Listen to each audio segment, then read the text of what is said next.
I'm very scared. I feel sick. Like we said, that's okay. It's going for 5, bottom end of the rep range. That's all you need. 5 effective reps. The first one's going to be slow. That last one's going to be real slow.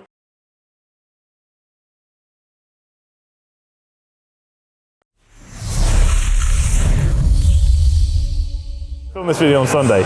It didn't go very well, so we're filming it again today, and I'm so sore it's a joke. The video went well. The video was fantastic. The microphone recording. Yeah, it didn't go well, so we're going to hope for the best this time, and here we are. Basically, Harry we're doing still legs. has DOMs. This is my heavy request. People will say like, "Oh, film a leg day." Guess what I'm doing? A leg day. I don't know why they want that though. Yeah, like, my training's not that fun. No, I'm not that fun. My legs are just not very good. Nothing we do is that fun. I mean, this is, if it's going to be fun, this is quite fun. Let's do it then. At least we get to do the exercise sitting down. I took my CMP full pump at the start of the session. Last time I did this, my legs were throbbing for 2 hours. So we're going to see what happens. Shout out CMP. Yeah, I actually like you a lot. They're not sponsoring me, they're just my friends. Or maybe they will sponsor me one day. You can if you want to. Oh, that's heavy. So essentially what we're trying to do here is work the hamstrings in their lengthened position. Obviously when you're doing like leg curl variations, you've got things like seated, standing and lying. Good. Go on, Ryder.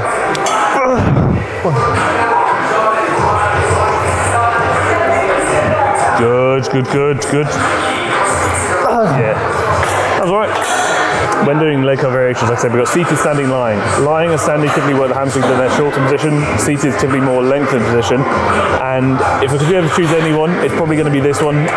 Depending on what your other movement is. If you're doing RDLs, I probably wouldn't do this as well. I'd probably go for a lying. Oh, I don't know, I still might. I don't know, it depends. Maybe. It's preference, really. Get out of my way.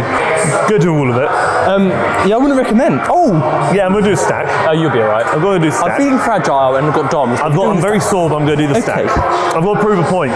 Can we sing along to the music? I like Linkin Park, but I don't love Linkin Park. Now you might be wondering why we are starting with seated hamstring curls. It's a very valid question, which I do not have the answer to. Basically, hamstrings for most people are a weak point. So if you start with them, hit them while you're fresh. Obviously, the exercises you do earlier on in sessions tend to have a better hypertrophy response. So you can do it at the start of the session while you're fresh, try real hard, do lots of weight, and get the most out of it. And it's also quite a good way of like priming the knee joint and getting sort of ready for like a squat pattern, because we're going to go into pendulum squat in a little bit. But it's not exactly going to fatigue the pendulum squat, because obviously the hamstrings aren't actually work too much in any squat pattern, because obviously they shorten at one place and lengthen at the other, so their relative length doesn't change too much. And Harry's trying real hard. How was that? That's alright. Shout out Barbell Lounge. Can we get one of these, please? You said top 3. Yeah, back it. Top 3 leg machines in the gym. This is number 1 piece. Let's say my main focus is for my hamstrings to catch up to my quads. Do I stop progressive overloads for quads for a bit or not? No, just sequence your movements differently. So the same thing I'm trying to do is catch up my hamstrings. So I'm sequencing my hamstring work first and quads later on. When you're more fatigued, you're going to promote less of a hypertrophy response, hence why exercise sequencing matters. I don't think you should just play around progressive overload and like stop progressively overloading. It ultimately comes down to a question of, like I said, exercise sequencing, volume as well. Yeah, maybe reduce Just make sure you're trying hard enough on your hamstrings. Well, that's intensity. Yeah, that's it. That actually goes into another question, which we'll answer next set. Starting with hamstrings, training them hard. You potentially maybe drop in quad volume slightly. Yeah. If you're going to maybe up hamstring volume, so your overall set volume stays the same. More hamstring, less quad. Yeah. There you go, done. How many do you want? 5? The goal for the set is to not poo my pants. Okay, you can do that. Yeah, that's it. That's in the goal. So we'll see how it goes. Good. 2, good.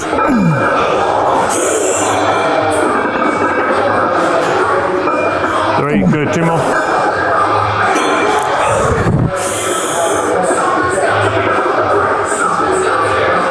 Good. And again. All right, out, push, drive. This is a vertical squat pattern, which means it's very much working the quads in a lengthened position. Typically when we're looking for like an effective quad day, we look for shortened, mid and lengthened. So essentially extension, a leg press and a vertical squat pattern. Maybe like pendulum squat. Split squat works as well, things like that. Pendulum squat's probably my favourite vertical squat pattern, but it's also one of the hardest ones to find. There's not many gyms have a pendulum squat machine like so. But if you don't have this, a hack squat's good, a Smith machine squat's good. I mean, arguably a back squat is good as well. I'm so anxious, it's a joke. I feel like if you're not nervous... It's okay to feel scared before a lift. I feel like if you're not nervous before a lift, you're probably not lifting heavy enough. Especially with something like a leg day where the weight is genuinely heavy. A bicep curl might be heavy for your biceps, but this is genuinely like heavy weight, especially when carrying lots up, it's going to be genuinely heavy weight. So if you don't get scared, you're probably never try hard enough. I'm so anxious, it's a joke. I feel sick. But controlled scared, like scared. Well, you look at that bell curve of arousal where you're nervous but not too nervous, and that extra or additional nerves helps you perform a bit better. There's a little bit more weight loaded than last time you were here. I'm very scared. I feel sick. Like we said, that's okay.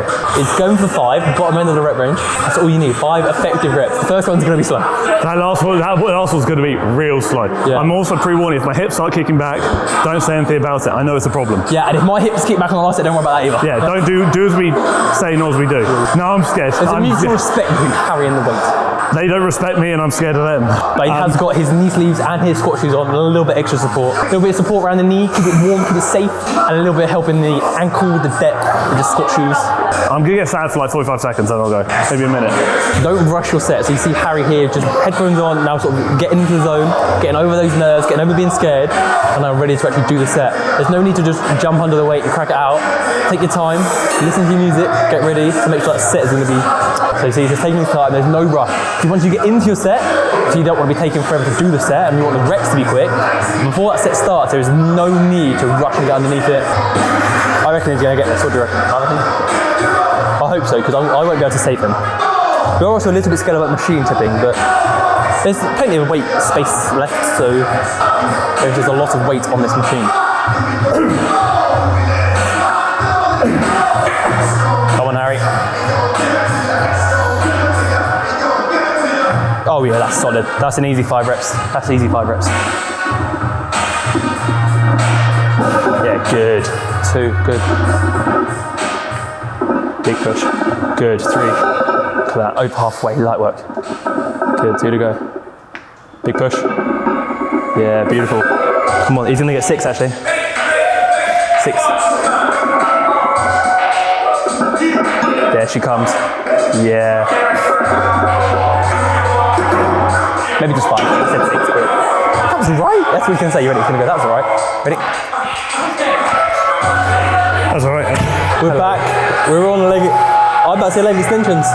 Technically, this is a leg extension. I am extending my leg. Not wrong, yeah. However, we are also leg pressing. Question, is it normal to make slower lower body than upper body gains, or am I not training legs hard enough? Realistically, obviously the genetic considerations there, like some people have muscle groups that will respond faster than others, that's just life, but realistically you've got to look at like, provided your programming and everything's in check, you probably aren't training them hard enough. I think a lot of times, especially with legs, you have to understand you can push legs a lot harder and a lot further than people think. What often holds us back is fear and hesitation and anxiety. I definitely fall into that category. Yeah, 100%, me too. I spent a long time sandbagging legs, blaming like past injuries, not training hard enough, solely because I just didn't enjoy it. Like that, even just like that pendulum's got there, I definitely could have tried another rep. Yeah. I just maybe a little bit scared, maybe a little bit just like nervous. I just didn't do it. Because with like a dumbbell, for example, you just let go of the dumbbell. When you've got weight on top of you going down, you feel quite vulnerable and trapped. Yeah. So I think it's a massive mental barrier to overcome actually pushing legs to adequate intensity. But it's something you learn. You can't suddenly won't just nail it. It's something you have to learn and teach yourself to do. I also find like because obviously your legs are like the biggest muscle groups you have, like quads, hamstring, glutes, all big muscle groups. They can handle a lot of load, so you are actually using quite heavy weights.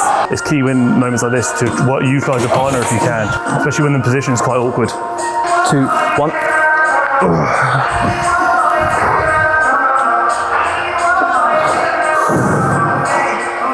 You see, the big thing here is obviously Ryder's now trying to work the quads in their mid position.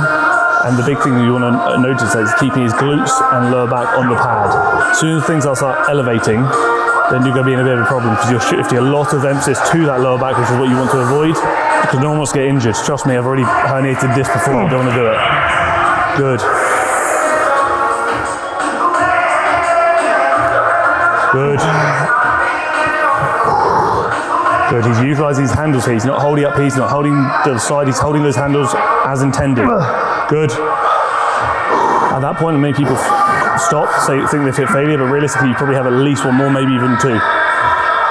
Again, he's got one more. I say he's got one more. Again, a lot of people at this point probably have stopped because they think they've hit failure, but you haven't. Drive, drive, drive, drive. Good, good, good. Good. Then you hit failure. What's the problem with that? What's so bad about hitting failure? When like you're programmed reps in reserve or like RPE, if you don't know how to get there, obviously the best way of knowing is train to failure. Sometimes with clients, once we've established ourselves for like a few weeks, like 6 to 8 weeks or something, sometimes I throw in a failure week. So I could like, you say you get 50 kilos to 7, and that's 2 reps in reserve. Now do 50 kilos for as many as you can. They're like, oh, I got 16. I'm like, that's not 2 reps in reserve. It's one of those things like, if you never do something, you're not going to know how it feels. You're not going to know how strong you are or how it even feels like to take an exercise to failure. I typically wait until we've kind of developed like technical efficiency. Yeah. And then like, now you're in a good spot technically. Let's see how hard you can push it. Like now your reps in reserve are accurate, or you know that 11 is actually 2 reps in reserve, not 7. Obviously you don't want to just jump straight into failure, because obviously it's a skill you need to almost earn the right to do. But like Harry said, spend a little bit of time working on your technical side of things, making sure your form's spot on. Yeah.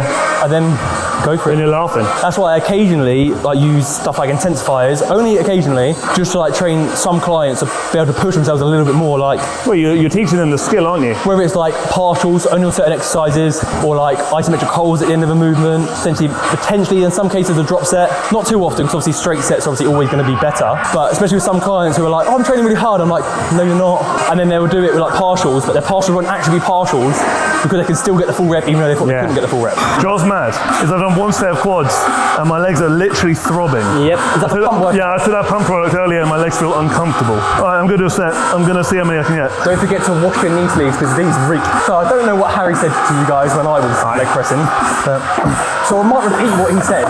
If you can even see me anymore, it's a quad biased leg day. Ooh, that's heavy. As you can tell, it says 3 quad movements, but only 1 hamstring movement. That hamstring movement is going first to make it more of a priority. Obviously, being 3 quad movements is a very quad dominant workout. That being said, there is still only in this particular workout 4 working sets of quads. 1 pendulum in the length position, 1 leg press in the mid position, and I think we're going to do 2 leg extension in the short position. Why, you might ask? Because that is the volume we found works best for us. It is the least fatiguing, that promotes the most stimulus for us possible, and also means that when our next leg day comes around, we're not feeling fatigued, like our quads are recovered, and we're ready to auto smash that set up to adequate intensity. If you can, smash sets at adequate intensity, low reps in reserve, or potentially failure, you really do not need as many sets as everyone's doing. We're doing 5 sets of quads, whole workout. Some people will do 5 sets of every single exercise in their workout. Might work for some people, but we tend to, oh, is he going to fail? No. We always tend to recommend and favour lower volume. That's actually right, to be fair. That's not bad. I didn't know what you told him when I was leg pressing, so I might repeat some stuff you said. That's right. My legs are literally throbbing. I had a comment yesterday, it was something along the lines of, I'm doing my certification at the moment and I agree with what they recommend, which is 3 to 6 sets per movement or something like that. I was thinking, well, for quads alone, the most volume I'll do in one day is 6 sets in one day, not just one movement. That's a lot. That's a lot, that's quite a lot of volume. I typically max out my weekly volume. My weekly volume hovers anywhere from about 4 to 10 sets per muscle group, sometimes even 2 to 10. I did 240 fresh the other day, like last time I was here. I'll do the stack you do for 240. So again, the big thing here is trying to work the quads in their shortened position, as Ryder mentioned earlier. One of the things that people neglect is doing like leg extension movements. This is what I spoke about in the Athlete Next video on Monday. Leg extension is one of the, arguably the only movement that works with rec fem, which is the muscle of the quads in its shortened position. So I do not want to train it to adequate intensity. You had more in the tank there. Yeah, I did a bit of burns. I don't care. Go again. Go again. How do you not know I'm doing it? I'm not doing a my rep. You might as well. We've only got one set. You might as well have most of it. Make the most of it. You can't complain about people's intensity and fail to lead by example. Let's go. Good. Again. 2 more at least. Go on. Go on. And again. Just one more. Just one more. I'll leave you alone if you do one more. Drive. Drive. There we go. Might do some partials. So essentially partial range, I think there are some movements with partials can be beneficial, especially near the end of a training block when you are kind of reaching higher ends of fatigue. Realistically, partials allow you to make it through a partial range of motion against resistance, which we would never, typically not prioritize over full range of motion movements or full range of motion reps. We would typically add them in at the end of a set after you've completed an adequate number of full range of motion reps. Whole stack. Yeah, to add to that, obviously getting the quad short is the hardest point to get to. So if you've got 3 reps left in the tank where you can partial rep the quads in that length position, you can still try a bit out of it. Oh, that's heavy. What else have we got to add? Oh yeah, touching on the rec fem, like Harry said. The rec fem only gets trained in exercises where the hip is stationary. Why? Good question, Harry. The rec fem is the only quad muscle that crosses at the hip. When you're doing a lot of squat patterns and leg press patterns, the rec fem sort of shortens at the quad but lengthens at the hip. So you're not really changing relative length. The thing is, when a muscle is lengthening at one point and shortening at the other, it sounds really cool, but in reality, if you think about it biomechanically, the length of that muscle is not changing, therefore it's not working adequately. Therefore, that muscle or that movement typically may not be tolerable suggestion or tolerable implementation for the muscle you're looking at working. Still very good movements, but just maybe not For the rec other fem. reasons. That's why you might see some people in the leg extension leaning forward, and you might see some people leaning back. If you lean forward, you can arguably shorten the rec fem further, but if you lean back, you can obviously work that rec fem more of a lengthened position. And arguably it would grow, in theory, it should grow better in that more lengthened position, but because the rec fem is so neglected in a shortened position, I typically favour leaning forward, but I actually think there's an argument for and against. I don't think either's right or wrong, it's just preference, and I would do both actually. Yeah, I Just tend to different go times. one block leaning forward, one block leaning back. Not that makes a major difference, just because I like to change it up. Yeah. And it's just a bit of fun. So yeah, exercises where the hips are stationary, like a leg extension, a sissy squat, a reverse Nordic, are all going to be great exercises to train that rec fem. My legs are throbbing from the pump product, Yeah. which is nice. I'm keeping it a little bit in the tank today because I have got a bit of quite a sore reductor from our session on Sunday. It hasn't recovered like I would hope it would, and I'm a bit wary I don't want to hurt myself, but I feel okay at the moment. I just don't want to push it too far. Yeah. We've got a chest and back day coming out either next week or the week after. It's already been filmed. We can do an arm session, because that would be great fun for us if you want to see that. Yeah. So let us know what you want to see, upper days, lower days. More another lower day, we do a posterior chain day, some more hamstrings and glutes. Thank you for tolerating us. Thank you for tolerating Ryder's horrendous math skills. You're not going to see that part. And thank you for tolerating the video.